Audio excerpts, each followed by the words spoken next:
'Twas the week before 5th grade traveling basketball Christmas, when all through Minnesota, not a player was ballin', not one iota. The nets all hung by the rim with care, in hopes that the Rona soon would be rare. The Panthers were nestled all safe in their quarantine, while visions of switches and crossovers danced in their dreams. Jeff in his mask, and I with my frustrations, had just settled down for a year of cancellations. When out on the court, we had our Iron 8. I sprang from the bench to check on our fate. Away to the testing site we headed, showed a wry smile as we knew what we dreaded. Kenley lets one fly. It drops through like an infection. Reese is always ready to play D like perfection. When what to my wandering eyes should appear but an athlete ready to put it into gear. I knew she wasn't whack, as she was our one and only Mac. More rapid than Bengals, his Panthers they came, as he yelled and shouted through his mask and called them by name.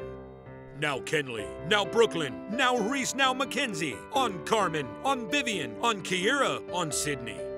To the front of the entrance, to the front of the lobby, here we must play us some ball, here we must stay all. As we wonder if we are up to the test, Sydney is showing that we're among the best. When we play again, an obstacle we may face, Vivian is ready to set up the pace. So to the backboard top, Kiera courses one through, with a roster full of Panthers who will always make do. And then in a twinkling, I heard on the court the squeaking and shuffling of our athletes in sport.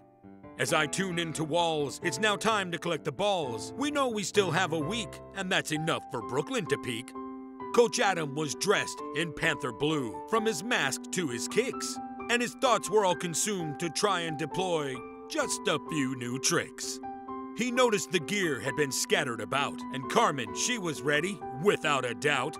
His eyes, how they stare, his dimples are not there. His cheeks were like basketballs, his nose needs less hair. His ever-moving mouth was always in motion, and the beard on his chin could probably use some lotion.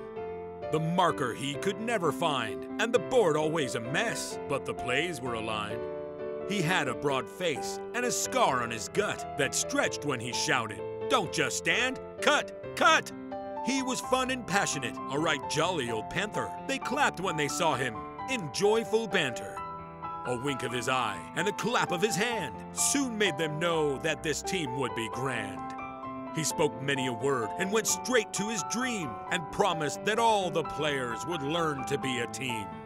And given a fist bump to them and those, and given a thumbs up from his knee he rose. He brought to his huddle, to his team said hands in, and a 1, 2, 3 they all yelled Panthers, like the families therein.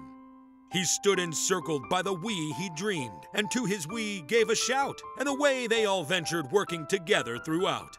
But I heard him exclaim, as he sent them on the court, "Have fun! Merry Christmas to all! And to all, be a good sport!"